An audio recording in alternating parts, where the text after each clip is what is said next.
Hi, I'm Anthony Breslin and welcome to my world.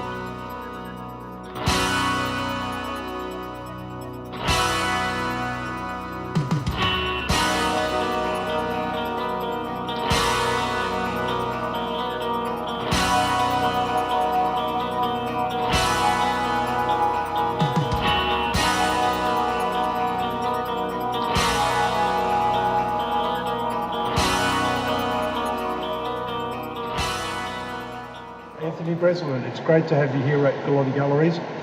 We're in Claremont Quarter opening your latest exhibition, Destiny of the Warrior. Congratulations. Thanks, Paul. So Anthony, tell me, what's really behind this new collection? Well, it's kind of influenced a lot by what I've been through the last few years with being sick, to do with, where the mind's gone to try and cope with being so ill. In 2014, I was diagnosed with leukemia and a blood cancer. So I had to have a bone marrow transplant or I was going to die. So I had a bone marrow transplant, and all the drugs and everything gave me kidney failure and osteoporosis. So I was on dialysis for nearly 2 years, and I've just got off dialysis because my kidney function's improved enough. But I still have a lot of problems from the first transplant, and I still have a lot of fatigue because my kidney function's still only about 35%. Yeah. How has this impacted your work? Lots of ways. It's impacted the size of it.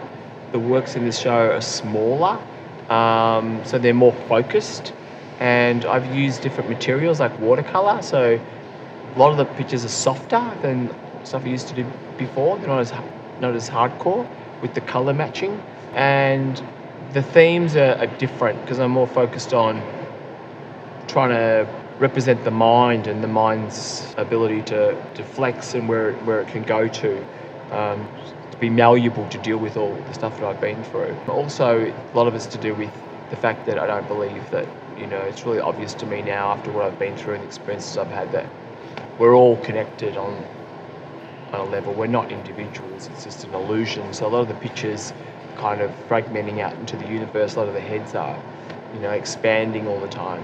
As our consciousness does, it changes and shifts all the time as we grow and learn. I always knew you'd make it. Were there moments you didn't think you'd make it? Yeah. There was a few times when I came close. Somehow I thought I was going to endure, even though at times the people around me thought this could be the end of him. So I was on life support and intensive care and went through a few stages like that. What did that feel like, and how did you conquer that? I guess lots of times I had to really go into myself. I had a lot of amazing support, but I was very alone on my journey. I knew I would be because you are, and so you've got to really dig deep into your own mind and find a reason to get through the day. And sometimes it's just the tiniest things, like just listening to your breath. When I was in hospital, in the isolation rooms, I was in there for 10 weeks. I got my family to bring in table and drawing materials and paper, and so I just kept on working whenever I had the energy to try and just keep making things. It just kept me going. All through the whole process, I tried to be as creative as possible and do as many things as I could out of hospital and in hospital as well. It's given me a different perception of life. I feel like I kind of did die at some point in that period and then got a second chance, and here I am again. So I know that life is very fleeting and it goes very quick, and I know I'm in a very short period of time I won't be here anymore, because it just goes so fast. So I don't worry about things as much. It just doesn't really matter, and I am more prone to take more risks, but I always did though anyway. So always searching for a new way of articulating myself without worrying too much about what people think, just going for it. Using watercolor was a risk. I never used watercolor before, so it was new to me, and I'm not using it in a conventional way. I'm not a watercolor artist, but I'm using watercolor a lot in my work now. So that was a risk because I didn't know how it was going to play, So that would be the main one, is just using different materials, and also going down in size but becoming more focused on detail. There's a lot of detail in some of the drawings. On one level, it builds because I got to get to put together another exhibition, another solo exhibition, under difficult circumstances because I just can't produce as much as I used to, and I can't produce the same size, as many big size works as I used to. So on that level, it's changed the way I work. I've actually enjoy working on a smaller scale now.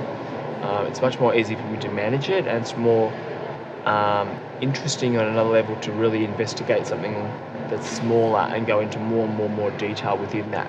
You have been supporting youth and children's charities over the years. Can you tell us a bit about that? Done lots of projects with children and community projects. While I was sick, I recently did a project with 400 people worked on school children, people with disabilities, special care and needs, disabled people, and that's become a public space now, which got named after me, which was great, in Murrumbina. So I did that project, and that really kept me going as well because I had severe kidney failure at that point, and I was hospitalised and put on life support the day before the opening. So I missed the opening of it. The mayor was there. It was a big public event and I missed it. But the process of getting that project up and running, it was almost impossible, but I had amazing support, and it's one of the many things that kept me going, just having a goal all the time. What's the outlook like for you moving forward? What's the prognosis? Well, I'm in remission because I've had a bone marrow transplant. The longer I have that person's immune system, the less chance of getting leukemia back again. I work very hard at trying to get as well as possible through diet, through alternative medicine, and through trying to do exercise and stuff like that as well. So I'm hoping I can get some more strength over time and more energy. My kidney function can get a bit better, and I'm hoping I can keep creating until the time comes when it's game over for me. Wish you well as you continue your recovery, Anthony. Destiny of the Warrior is a fantastic collection which we are very proud to be showing here at Gullotti Galleries. Thanks for taking this time out to share your story and give some insights into your work. Thanks for having me, Paul.